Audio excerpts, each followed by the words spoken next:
Hi and welcome back to my channel. I'm Tony, and if you follow me you know that we're right in the early stages of my new project, which is the HPI Racing, the 1 to 10 scale venture kit. It's a self-build version. I only do the build. I don't like to do out of the box, as you know, and I'm really enjoying every stage of this build so far. And when we left off last time, we completed up to bag D, and B obviously with the rear axle, and then C was really just the tie rods, and now we're on to bag D. Now there's a lot of goodies in here, and there's quite a complex build stage, if you like, so this is going to be a lengthy video, I'm afraid, but please stick with me. Please hold on and carry on and keep watching, because there's lots of interesting stuff and stuff I hope that's going to help you. And what I'm really excited about is the first time that we start seeing these components. We've got the motor, we've got the power supply unit, we've got the servo, of course the battery, and I've also got the handset, because I may have to bind the handset to the receiver in order to get these things working. But don't stress, because if you don't have these things, I understand that you can still build the venture kit to completion and then go back and retrospectively install these parts. And all the parts you're going to need are listed in the instruction manual, but if you're not sure, either contact HPI Racing directly or go to your local model dealer or online model dealer and speak to one of those, possibly Wheelspin Models up there in Cannock, my old mates, and they will help you with the decision of what they recommend. Anyway, that aside, one thing we do need to be mindful of is when you're handling or dealing with a LiPo battery, which this is run off, there are certain conditions to operating one of these batteries, and there's a lot of safety measures you have to consider, and I'll talk you through those as well. So what I'll do now is, in my time-honoured fashion, I will reposition the camera and we'll get cracking on this really exciting stage of the build. Right, so I've got my parts tray, I've got my instructions. All that's missing is bag D. So let's just get this. I've already previously opened this because I was just having a bit of a peek. Let's see what we've got in here. Lots and lots of bits and bobs, and I have no idea what I'm looking at as normal, but we will work it out. So let's firstly open this small bag here, and as normal just empty them into my parts tray so I can get to them and try and separate as best I can. So let's just pop them into there for now. Make sure that bag is empty, and it is. That looks like a servo arm to me. Don't know what that's. I've no idea what these bits are, but let's just separate them out. So there's a little spring there as well. I'll pop that in there, and then the fixings themselves. Let's put these into one of these like little compartments. There's 4 of each of those. So that's the first bag. Pop these into one of those. Let's open this one up. Some gearing in here. Again, I have no idea. What I love about this this hobby, and when you build one of these kits, is it's a real journey of discovery, and I love learning. The last thing I want to do is keep doing the same thing all the time, because I don't think there's any benefit and learning in that. There's a couple of parts there, looks like a little bearing. Pop that one side. Take all these out. Again, I have no idea. Another little spring, what I'm handling here, but it will become apparent, I'm sure. A couple of little pins in there as well. Just make sure that bag is completely empty. Don't want to throw away anything by accident. Looks like there's bags within bags here. I'm going to get everything out because I don't want to be in a position where I'm trying to find something. Yeah, no idea what that is. But again, as I said, it will become apparent, I'm sure. Beautiful gear, look at that gear. I just love the engineering of these parts. Not just on the HPI kits, but also the Armatech kits. Just the beautifully engineered parts. Gorgeous. It's a big part, so we put that down there. What's that? No idea. So I'll pop that in the no idea box or part. And we've got some more fixings and bearings, but I will open that and empty that into one of the little compartments.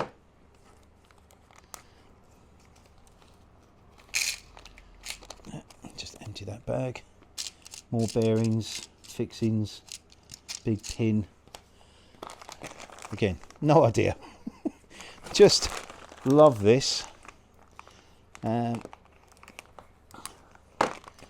Lots more here, lots of individual bags, some plastic components, no idea what they do, loads of bearings and more gearing. Might as well take them out. All part of this stage. See what I mean? It's a small bag, but it's packed full of beautifully made components. And as I said, I'm sure it'll all become apparent when we start assembling these things. But for now, I haven't got a clue. I always do, and I've said it many times, I always do admire whoever bags these up. I can't see it being a automated system. Maybe it is, but you have to admire the patience. And if it is an automated thing, what an incredible invention. But anyway, I'm rambling again. So let's just want to get these bearings out. Looks like, I'll tell you what, I will put that over there. I'm going to empty the rest of the contents in this little section here.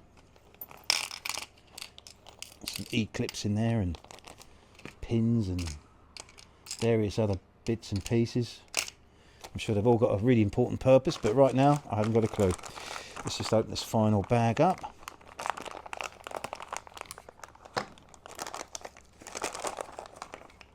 Just tip that out.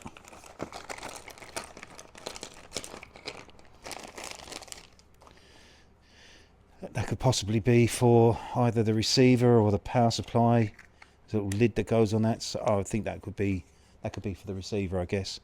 Makes sense. You've got a passageway there for cables. So we'll just pop the big pieces out of the way for now. All these big components can just sit out here. Not worried about losing those. But I will pop that, whoever that is. Oh, that could be the aerial. Right, so that's obviously part of the aerial. Small aerial. That's probably that. That's definitely that. And another key plastic component. And the last thing, we'll just get this metal piece out of its bag. And if you've done one of these before and you know what these parts are, please forgive me. But that's what I love about this hobby. As I said, I just love the voyage of discovery, or journey of discovery on it, and the fact that you start off really clueless, and then by the time you finished it, it all makes sense. What other hobby can give you that satisfaction? Anyway, that's all the bags open, all the components out of the bags. Now it's a matter of me getting my head around some of these instructions and starting the build. Okay, so I've pulled out all the parts I'm going to need for this particular stage of the build, and I've also had a flick through to try and understand how this all goes together. I think I'm getting my head around it, but anyway, let's get started with this particular part. And I think this is the clutch that we're going to build here, which is really super exciting, because I love learning about these things. So we have this shaft here, and I'm going to go exactly as the instructions lay it all out. And obviously this whole thing has just been blown apart, but the actual complete assembly will be no bigger than the length of this shaft here. First things first, I mean, I do ask you to put this sleeve over this, but I can't work out if there's any way of securing it, so I'm going to leave that till last. And we have one of these tiny little pins. Be very careful, because if you drop one of these on them on your garage or workshop floor, you really won't be able to find it. The first one goes in like that, and then we have this component here, which before I put this on, it's got two little sort of raised dimples, if you like, on there. You can see that. And then we have a washer with two corresponding holes. So I'm just going to position that over that, and then press that together. Then that slides with this patterned face, this patterned face here facing out. And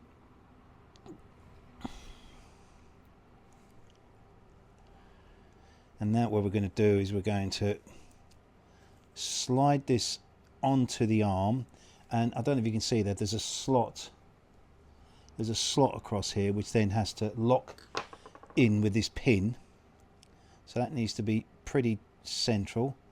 Slide that over the shaft and then just try and it snaps into position like that. Let's just come away, just that's it. So that's the first bit, sort of fairly loosely installed. Then the next thing we do is we put this gear on, and the gear position is that the recess in the gear, this part here, slides over the shaft. Whoops, this is where it all gets a bit fiddly. I'll probably do that's the other way. Hold this upside down, slide that over the shaft, and then there's a gasket that needs to go. There's one already on the other side. There's a gasket that needs to go over the top of that, and it's all patterned so you can't really position it in the wrong location, and just press that into position.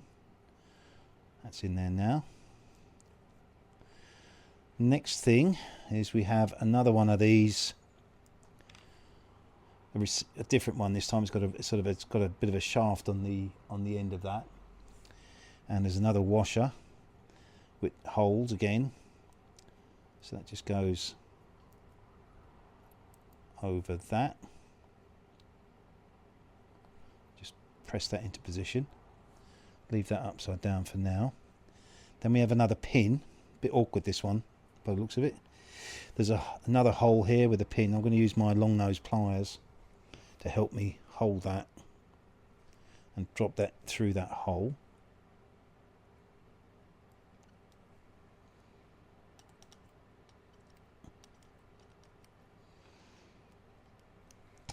That's in there, just need to centralize that. And this then goes over the top of that, and hopefully, well, that pin's just slipped. And try and sort of locate that. That's pushed in, that feels right. That feels right. Then we have a bearing, and I've just double checked the size of the bearing against the instructions, and it is the right bearing. That then goes over the top of that, again just all loose. Then there's a little spring that goes over that and sits inside, yeah, and just that's that. And then the last thing, let's just see if I can balance that way. The last thing is this, let's move this out of the way.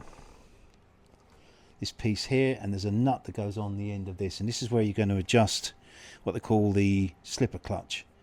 So I'm going to wind that in tight at the moment, because there's a hole here, a threaded hole, and that is there to receive this pin that goes through like that and then winds into position. So let's pick all this up. Now there's a hole, there's a reciprocating hole here in this shaft. Just show you that. That needs to line up with the hole in this piece here, and that is not lining up because the spring needs to be compressed. So what I'm going to do is I'm going to take this over to my vise. I'm going to use the vise to wind in the spring and then put the pin in. So let's do that. Okay, so this is the challenge in hand. So I've got a hole in this shaft here, and I need to line that up with the hole in this end piece here. Not sure if you can see that, but it isn't, and I can't physically get the strength to compress this enough. So all I want to do now is to use my vise, and I've got this threaded side up. There's a threaded side and there's a non-threaded side on this, so make sure you've got the threaded sides up. I can see that that is not lined up, but hopefully if I use my vise, and let's pop, I'm just going to put a little bit of thread locker around the top part of that, load this up on my little driver. Now what I've got to try and do is get this to compress. Don't know if you can see that spring compressing. Almost there, I think. I'm hoping that that's just going to drop through.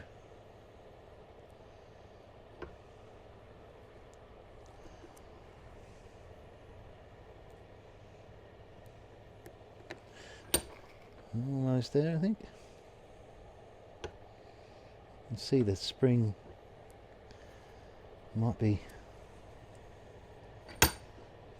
There we go. That should be it.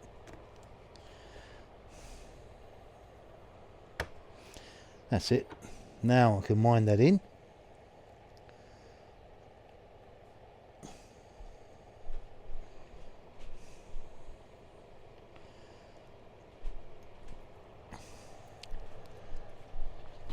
Just make that flush. Beautiful. Can release that now. And that's it. Done. So the only thing left to do now is to wind this nut at the back here to get this to a factory setting of 1.6 millimeters. So I've got the right size spanner here. I'm just going to open that up a little bit more than it is, just holding that gear mechanism tight with my hand. I've got my calipers here already set. I've got them set at one, well, the closest I can get to it is 1.61. That'll be close enough. And I'm just going to check to see if that is probably a bit too, just need to slacken that off a tad.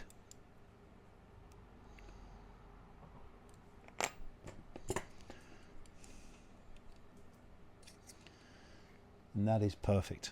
That's the exact gap, factory setting for that. So that's that bit done. I mean, it's all a bit loose, I think, with the bearing here, and I'm guessing when it all goes into its final assembly, this will lock into place somewhere.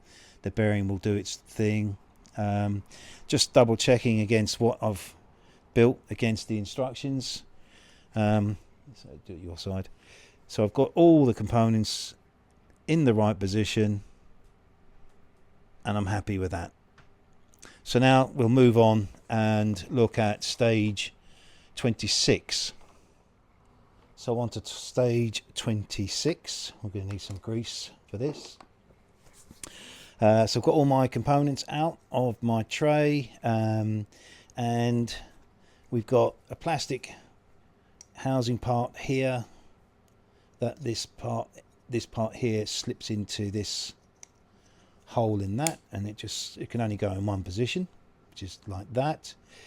Then we have a shaft, which I'm going to pop into that position there. Just use that to press that down. Then we've got a couple of bearings that we need to pop in, and just to double check the right size of bearing, they've given you a template on here. A couple of bearings that just pop into this main gear.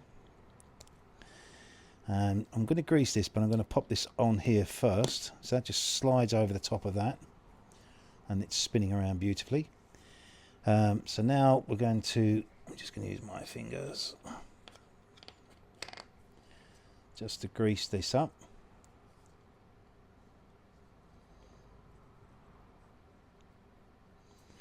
Going to grease both the small cog and the larger cog.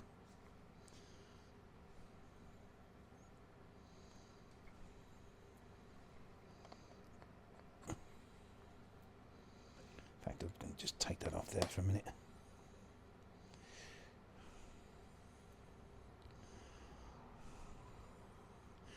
Again, I've got barrier cream on my hands, which I always use. Those of you who follow me on my Armortech builds have seen me use that stuff. It's incredible.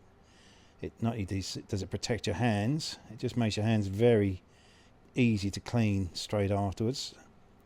And if you're handling any components or chemicals or whatever, let me just go and get a wipe to wipe that off the bearing.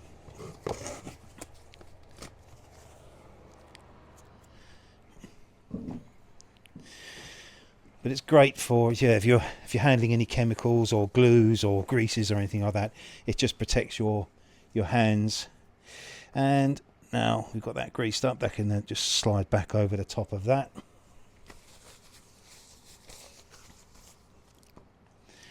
We can see that that's spinning around beautifully. Let's make sure that bearing is in there correctly. Then we have the main housing,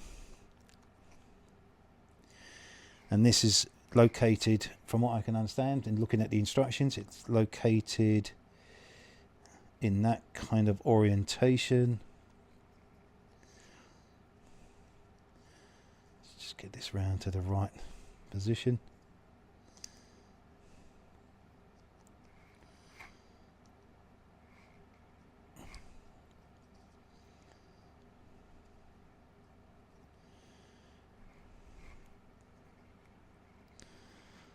Should snap into,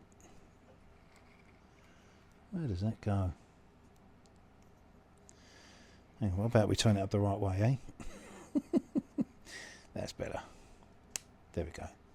That's now snapped into that position there. Sorry, doing that when you're doing it sort of for the camera's sake, you can be a bit awkward. So I'm going to hold that the whole assembly together, and there's a couple of 10mm button fixings that go in the back of this.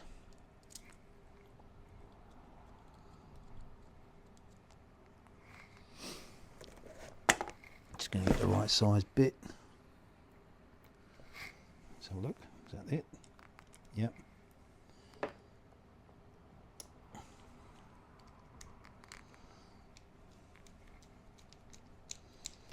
Just tighten that up.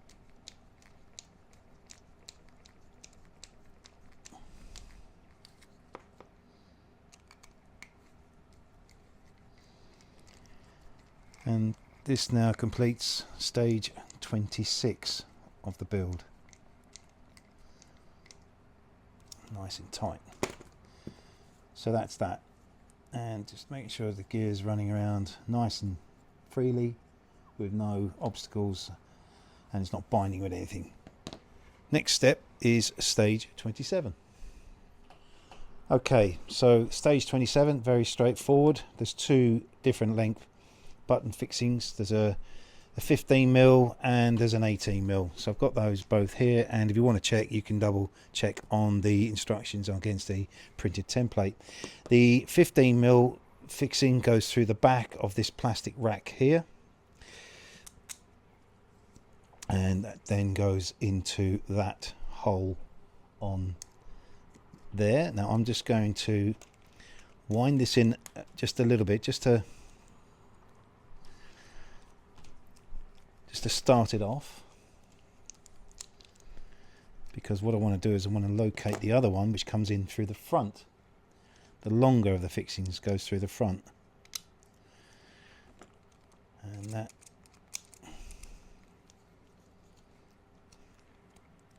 just the reason why I've kept it loose at the back is I just need to align that.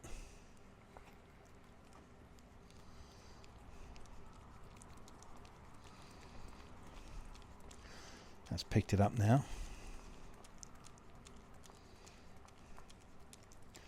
Starting to pull that in. Once we've got this in, we can then go back to the rear of this and tighten that one up.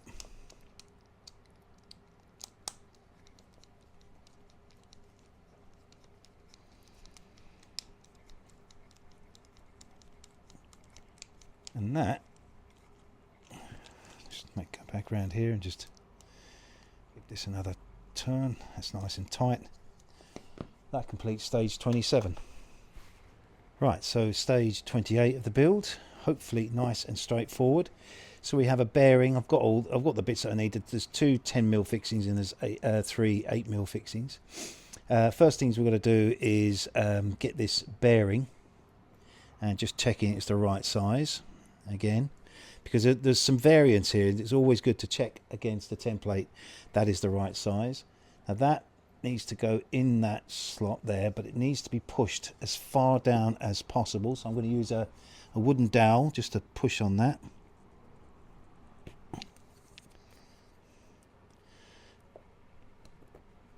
I think that's in. I think that's in there now. So that's in there as far back as possible in that. Then we can now put this previous gearing mechanism that we assembled with its little plastic sleeve. Hopefully now this all makes sense. Just checking I've got enough grease. I believe there is enough grease, and then that just slots in like that, and we can see the whole thing rotating. It's all geared up, meshed nicely. Just going to pull down that, make sure there's do you know what, I'm going to put a tiny little bit more grease on this.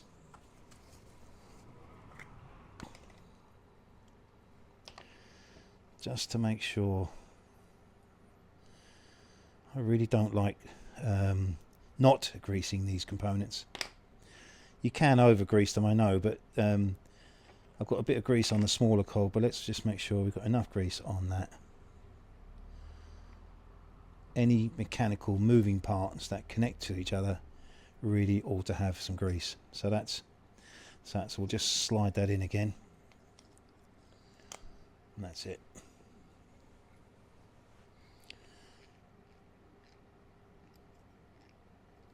So that's that. Now we just need to install the main cover. Just need to go and find that. Let's go and get that, and we'll come back and and secure it into place. So this is the correct cover plate. Now there's a recess in the back of this that this bearing, I guess, needs to go into, and this bearing's a little bit loose, so we'll just pop that over the top of that, and then just apply a bit of pressure to try and get that bit. That's it. Has it gone in? Yeah, that's it. That's nice. That's gone in there nice. And again, as I always do, I just double check that everything is rotating and meshing as it should do. And then you have the three smaller fixings that go in this part here.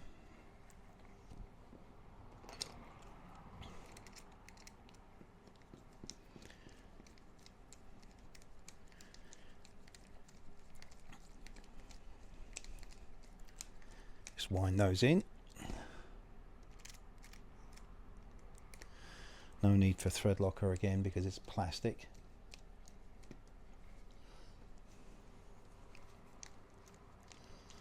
Turn that round so you can see it.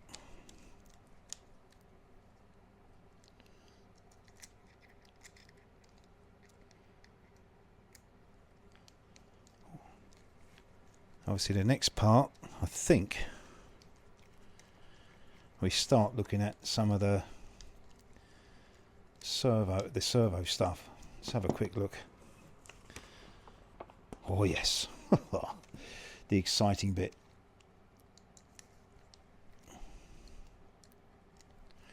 So just get these finished off. Put the two longer fixings,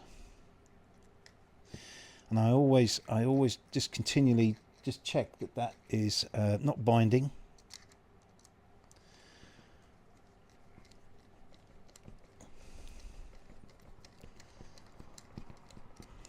Just going to go back to this side, get that in halfway, and then go back and tighten the other one up. One thing I'll say that obviously I've got the servo and I've got all the parts that I'm going to need. I've got, because HPI obviously sent me everything, which is brilliant. And I know you can go back and install these things retrospectively, but one thing I like about having the components that you need, like the servo and everything else, is that you can test during the build, and if there's any issues, you can fix it there and then. If, on the other hand, you do go back and retrospectively install these things and you find there's a problem, you may have to partially strip down your build to resolve the problem. I'm not saying it's essential, but if you can and you're in a position to do it, at this stage, once you've got past the first and second stages of the build, it may be worth looking at getting and ordering the servo and the power supply unit, and the battery and everything else you're going to need just to do some tests on it. So that is that's all of that part, or section, or step, if you like, 28 now complete. We'll go on and do step 29, and then we get to go on and start doing all the setting up the electronics. Amazing. All right, so stage 29, I've gone ahead and I've just put all that is the little cable tidy here, and the aerial, very straightforward, one fixing in that. The aerial pops in, there's a little grub screw that just secures that together. Now we just need to attach this assembly here to this box, and it's just simply two fixings, one 8mm, one 10mm. And just make sure you got the orientation correctly. So the 8mm screw goes in the top. I'll tell you what, why don't we just do this? Load this up.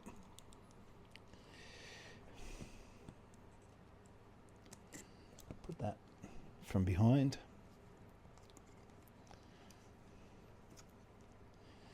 Just wind that in a little bit.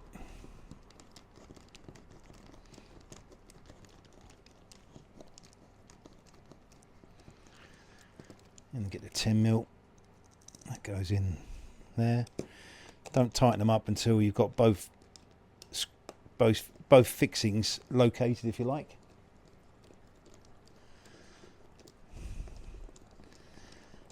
Just gives you a little bit more flexibility to move the components around, so you can locate the head of the fixing into the threaded hole.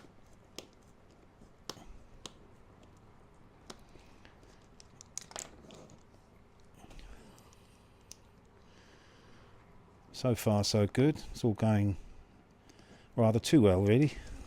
No mistakes, no errors. A couple of little bits of fumbling around or whatever, but other than that, that's it. So that is it. That's completion to stage 29. Everything's working on the gearing mechanism. I don't know. I'm always sort of, a little bit paranoid about making sure that the gearing mechanism is still working. So just rotating that around, everything feels right. So we'll park that up and we'll go on to stage 30. Okay, so stage 30 talks about the electronics, and the most important thing really they're trying to get you to do is just to centralize or neutral, set the servo to neutral. So let's just talk about the electronics that you're going to need. So you're going to need your battery. This is your LiPo battery. This one's actually got a Dean's connector on, which I'll talk a bit more about in a moment. You're going to need your servo. This is the servo that HPI sent me. This is the recommended one for this particular model. Waterproof servo. That is the actual servo there. You've got your main motor. Just turn that around, sorry. Your main motor. Again, this is listed in the instructions, but if you're not sure, just check with your local model shop or online or even directly with HPI. You've got your speed controller, power supply unit, and this connects directly to the battery, then onto your motor here, and then into your receiver here, like that, and you've got a little on and off switch. And of course then you've got your receiver with your antenna on, which comes with the radio set, and I haven't checked whether it's actually bound to the handset or not. Anyway, let's just talk about the battery for a moment. Let's put that away. So firstly, this battery that HPI sent me is the typical battery with what's called a Dean's connector, this one here. Unfortunately, the power supply unit or the speed controller, which this connects directly to the battery, is not compatible with the fixing. But it's not a problem because these are readily available. So I've just ordered an adapter to allow me to connect the battery directly to the speed controller. So with this current setup, I'm not going to be able to test the servo or centralize or set the servo to neutral, but there's another way of doing that. But before we talk about that, I just want to talk about batteries and LiPo batteries in particular. If you do any research on these batteries, you have to be very, very careful with them. This battery's in a encapsulated, protected sleeve, which is really smart. But I'm sure you've all seen it or heard about them, but they can overheat when you charge them. So when you're charging them, please make sure that you charge them according to the manufacturer's instructions. And what I tend to do is when I'm charging, I have a fireproof bag, This is what I'm using to charge my battery for the Series 1, and at the moment my batteries are fully charged, and I just use a really good LiPo charging unit, which conditions the battery perfectly. And when you're charging the battery, don't charge it when it's in the vehicle. Take it off the vehicle, out of the vehicle, pop it into this fire safe and connect it up to your battery charger and charge it inside this fire bag. And when it's fully charged, you can take it out and store it in the usual fashion, or put it back into your vehicle. So that's it.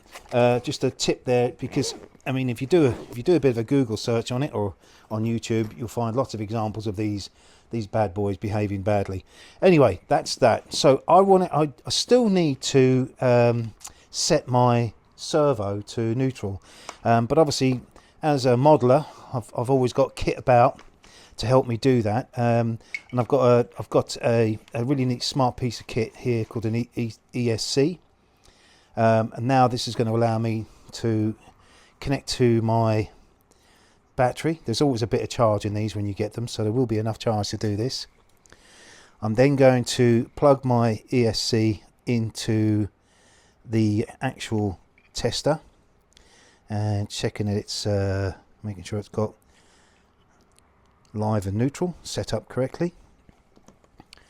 Now I'm going to put an adapter on this. Now I'm going to connect to my battery. You can see a light coming on. Now if I put the, let's just put the I'll tell you what I'll do just to demonstrate. I'm just going to put this arm, one of the arms that comes with the servo, onto the servo itself, and let's just make sure I'm going to have this correct. I'm going to pick the middle one, and I don't know if you saw that rotate. Now that is what on this little servo tester. If I want to set it to neutral, it's the middle button. That's neutral. That sets it to perfectly neutral. And if I want to just do a test, I can go on to automatic, and you can see that the servo is running its course. Or if I set to manual, I can test that manually just by rotating the control switch on my servo tester. And if I just want to go back to neutral, that's it, set to neutral. So I can pop that arm off, I can disconnect the battery, disconnect the servo, pop all that aside. Knowing now that my servo is set to neutral, we can then move on. Okay, so now that we've tested the servo and set it to neutral, we can go ahead and install it. But before we do that, let's assemble the servo arm itself. In the box where you get the servo, you get several screws. This is the right screw here, which will eventually screw the servo arm onto the servo itself. And this servo arm is assembled with all the parts still out of bag D. You have this sort of threaded sleeve here, and you have this shaped, almost conical shaped sleeve that goes over the top of that, and it's set so that it locks the, you can see that it locks the nut, if you like, on the back of it like that. Then you have the servo arm itself, and then that slides on like so. You then have a spring that goes over the top of that and sits inside the servo arm. Then we have this recessed threaded part here, which just winds on. Then we have a nut that goes over the top of that. Now in the manual it says, where are we? Sorry. In the manual it talks about the exposed thread of this being 1.4 millimeters. So I'm just going to wind that on as tight as I can get it. Got my calipers already set to 1.4. Whoop, there we go, 1.4. I'm just going to check that. And that is 1.4. Perfect. So that's that. Now we install the servo. Now the actual servo arm is going to be installed and dressed to this side, if you like. But what we can do then is what we can do now is position this, thread the cable through,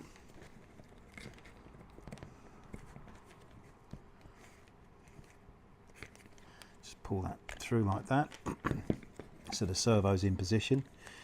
Now we can lock that into position, and there are these little counterbalance or countersunk fixings here, which I think just goes straight into that, and you've got these countersunk fixings that go into those.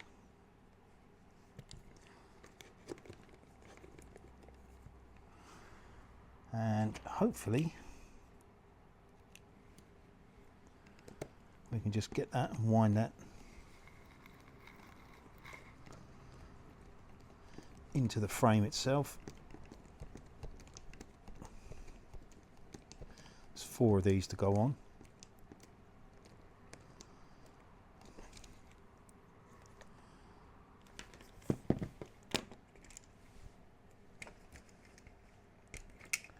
Should have got these out ahead of the game.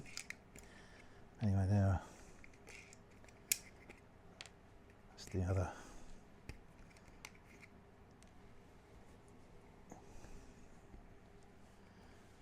Load that into that.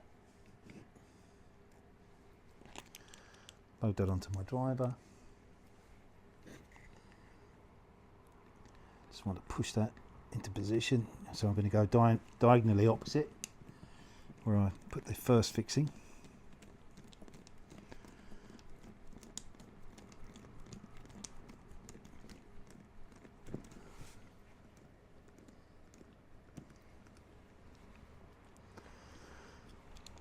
So that's it. I'm just going to carry on and do these 2 off camera, then we'll come back and we'll put this on.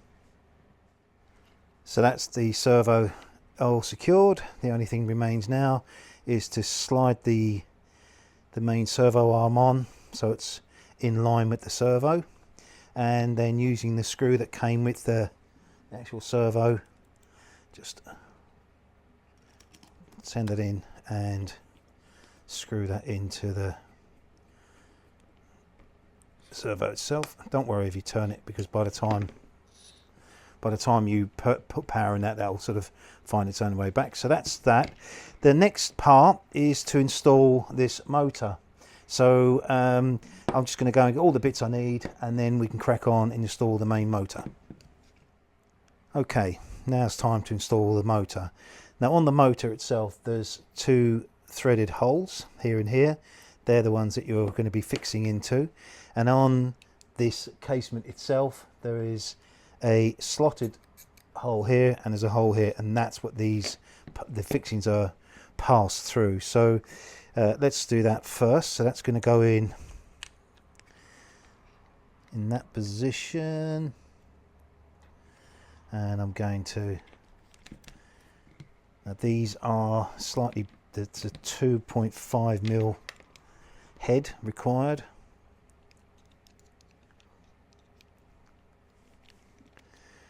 Load that onto my driver. So the first one I'm going to put in is the fixed hole. If I can find the hole, there we go.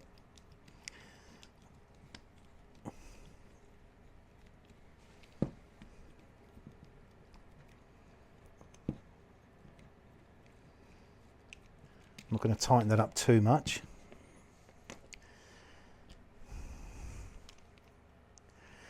Then I'm going to pop that one in there, and the reason why I'm leaving it relatively loose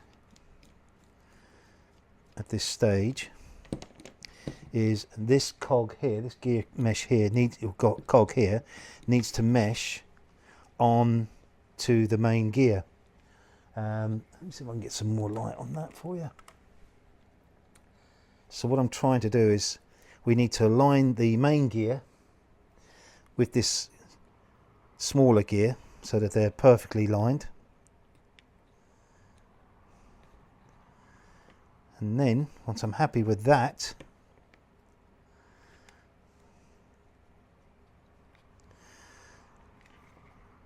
Sorry, I need to make sure I can get a grub screw into this to lock it in, so let's put that the other way around. By having this slightly loose, it just makes life a little bit easier. So again, what I want to try and do is line up sort of the main gear underneath with this gear cog here, so it's pretty central. I'm happy with that, so I'm just going to tighten that off a bit. Go back and tighten those off a little bit more in a moment. Then there's a securing grub screw, which I'll use this for. And I'm going to put a little bit of thread locker on this because we don't want this coming undone.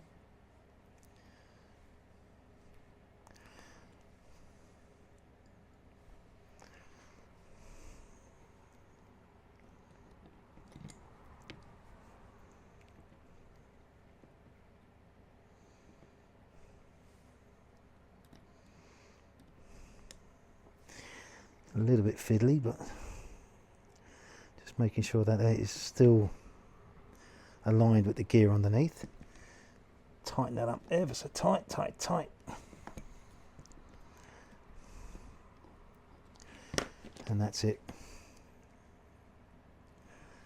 And it's all rotating. I don't know if you can see the blade inside the motor. Let me see if I can turn this away. Even you can see that rotating inside there.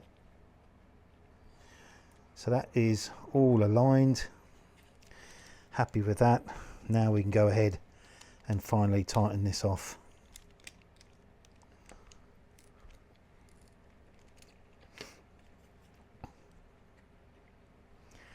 There's plenty of grease on that, which is good. The last thing is this final part of the cover. Just goes over the top of that. And then we have to change the head to 1.5 mil. The final fixing that goes in.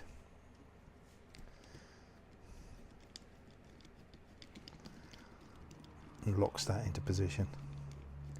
Obviously I can't test the motor at this stage, so I can't get any power from the battery because I need to wait for the adapter to turn up, but I've ordered that on the old internet, and that will be here within a couple of days. So the next time we see this I will test it. So that is all of that, all done. Happy with that.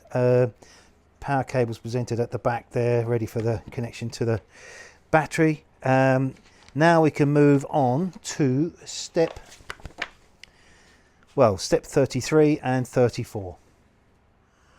Well, step 33 requires the receiver to go into this box and the speed control unit to go on here, to be mounted onto here.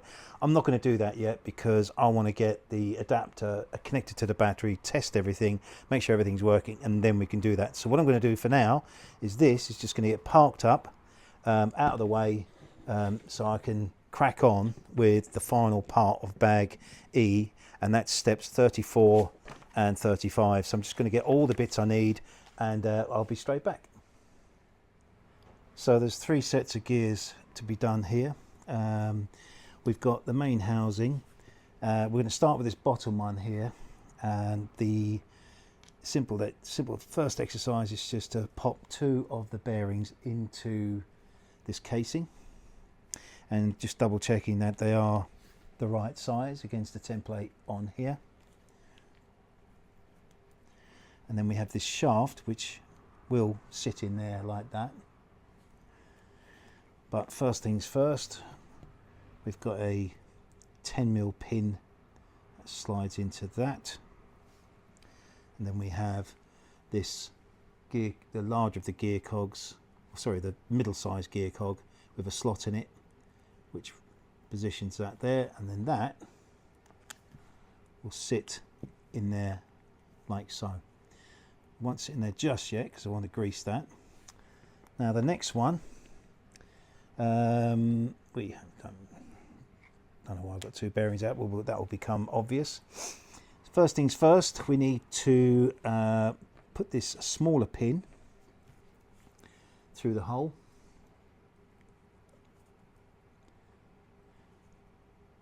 And then the smaller of the gears with the slot in it goes through the back. So the ridge here is where the E-clip will go on and secure this gear into place. So that's like that. I'm going to hold that like that, and then we have the fun of trying to get one of these E-clips on. I do have a tool that does this, but I think it's more awkward sometimes. Just going to try and hold the whole thing, and that went in too easy. So that's in there, that's locked into position like that.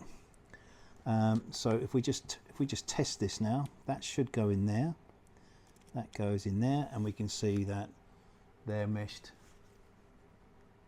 lovely. You can see that they're meshing together and moving as they should. Now obviously they've got to be greased, so just pop those out for now. Let's go on now and do the larger of the cogs. Right, so we're now going to go on and do the larger of the main gear cogs. So a bearing goes into the housing, and just use a timber dowel just to make sure that's in, and that's it. That's nice and easy. First things we've got to do here is, before we put this E-clip on, pass this 10mm pin through there, like that. Then we take the gear, the main gear, and we run that through there, and that should slot over, leaving just enough space for the E-clip to go on the back. Maybe you can see that. Now we can pop the E-clip on to hold that into position. Always a tense moment when I do these, because I just hate, I've done it before where they just spring off. Come on now. Doesn't help the fact that it sits just inside that ridge. That's gone on too easy again. Just, you look, well, you know, you just expect it to be difficult, and it surprises you. So anyway, that's that.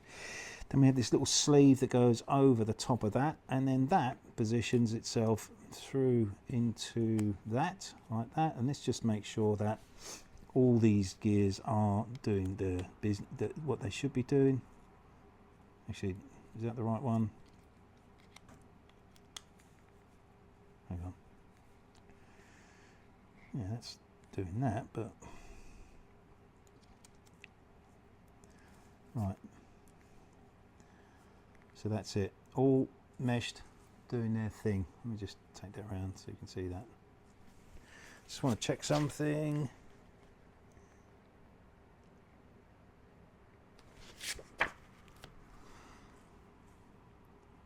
I just expected this gear to connect to that gear, but it doesn't seem to be doing that. But it seems to be operating. I mean, this dry little gear here seems to be doing its job. I'm just going to check that, and then I'll come straight back. That all appears to be as should be. So now it's time just to get some grease on these gears.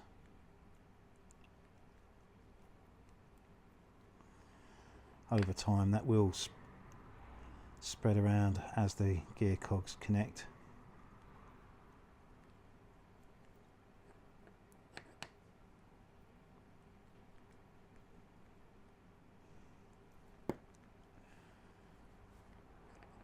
As I said, you just want to make sure that these gears are meshed nicely and enough grease. What you don't want is bits of metal sort of over time, particles of metal breaking off. So you want a smooth transition from one gear to the next. And this will spread itself around.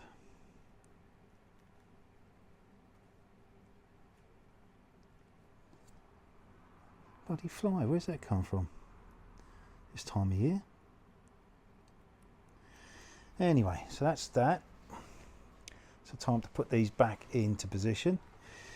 So main gear through that little sleeve into its bearing. The smaller of the gears on the top here, and then this gear into position there. and then we're just making sure that they all mesh as they should, and they're all rotating as they should. Now it's time to put the other bearings on.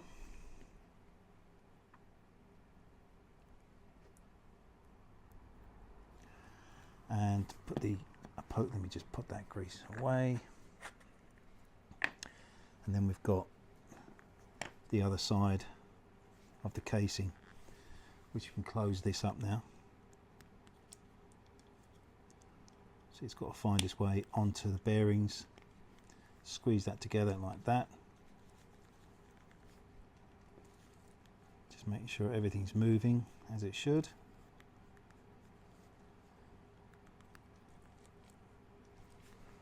My hands are a bit greasy. Let's just make sure that that is all doing its thing. I don't know if you can see, but as I turn this, this is turning, and vice versa. So that's all snapped into place as it should. So now we can just turn over, and I think the only thing we've got to do now is put the, we've got to connect up another piece onto this and just put the final fixings into this casing, and then that is complete. Okay, so we can now just put the final fixings into this, and we can then get these screwed into position.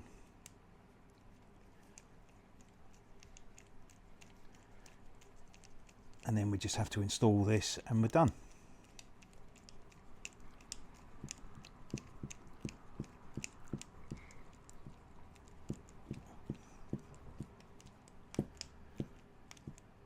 Obviously this, all these parts that we're building now will sort of be set aside for the time being until we're ready to assemble them all together. So we're building each vital component separately, and then at the final stages it all comes together.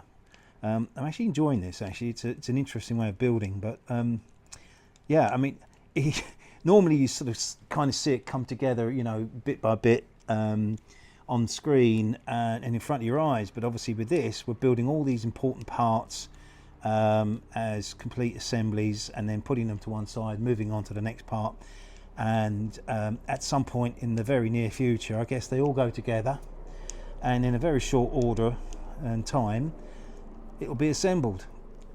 So that's the last one of those.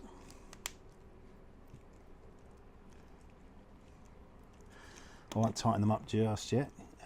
Now the only other thing we need to do, let's just make sure I get it the right way round, and it's this side. This side has only got one of these shafts on presented, so it's this side.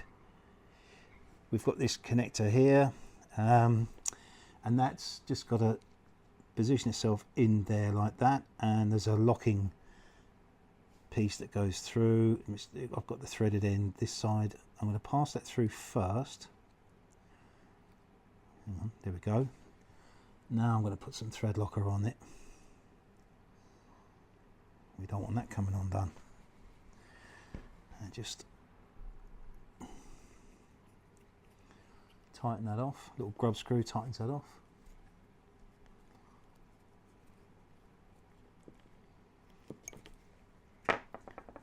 Wipe off the excess. And now we can see that when I turn that, rotate that around, I don't know if you can see, that's also rotating. So that's it. Bag D. So that's it for today. A long session, and if you followed me all the way through, thank you. I hope it was interesting. Bag D completed, and we've got these two big assemblies. Well, not big in scale, but you know, there was quite a lot of work in both of these. The only thing left over is I've got these three little screws left over, and that's intentional because they are to secure the lid on the little receiver box here. But obviously I'm going to wait until I've got the adapter to get some power to the receiver, bind the receiver with the handset, and just run a test on the motor and the servo. And we know the servo is working, but run a test on both just to make sure everything is working as it should before we go any further. And then obviously bag E, which is the next project, is all about the shock absorbers. I'm looking forward to doing those. I enjoyed doing the ones on the Baja, much bigger than this, but anyway, I am looking forward to doing that. And when you think that when you build all these things separately, so we've obviously got these two components we built today. Previously to that, we've got the rear axle and then the front axle, which is the very first assembly that we put together. All assemblies, all separated and all away from the vehicle, but it won't be long before we get all these together, bolted to the chassis, and it'll start taking shape. So yeah, that was it. And thank you if you have joined me today. If you've enjoyed this video, please give me a thumbs up. It means a lot to me. And also please keep those comments coming. I love interacting with you guys. If you're new to my channel, well, thank you for finding us and welcome. Please subscribe, because I've still got a long way to go on this amazing venture kit, and I've got other projects I want to share with you in the pipeline. And I signed off today by saying thanks again for joining me. I'm Tony. I love building these models, and I look forward to seeing you in our next session.